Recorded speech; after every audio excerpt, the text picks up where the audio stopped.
Bine ai venit în rețeaua Edu! În acest tutorial îți vom arăta cum să înscrii școala sau instituția ta în rețeaua Edu. În portalul rețeaua-edu.ro găsești butonul Înscrie instituție în partea din dreapta sus a paginii.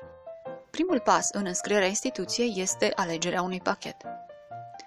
Pachetul Start, care este gratuit, sau pachetul Premium.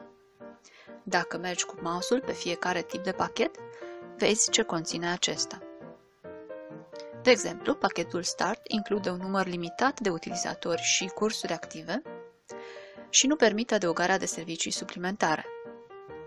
În schimb, pachetul Premium include un număr nelimitat de utilizatori și cursuri și există posibilitatea adăugării unor servicii suplimentare, precum catalog online, Wiris, clasă virtuală, lecții interactive sau sistem antiplagiat.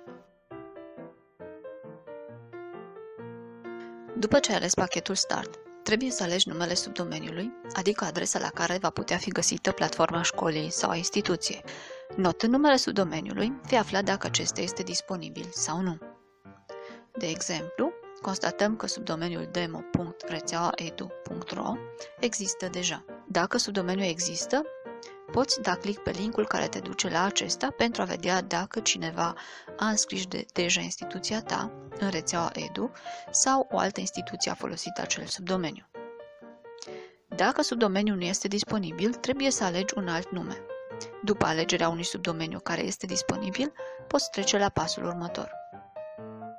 În cel de-al treilea pas, trebuie să specifici care sunt datele administratorului. Dacă ești autentificat în portalul rețeaua-edu.ro, poți alege să folosești contul curent pentru administrarea platformei sau să creezi un nou cont. Toate câmpurile trebuie completate: numele utilizatorului, parola, adresa de e-mail, numărul de telefon, prenumele, numele și data nașterii. La pasul 4 vei nota informațiile despre instituție: județul, orașul, școala, tipul școlii și adresa acesteia.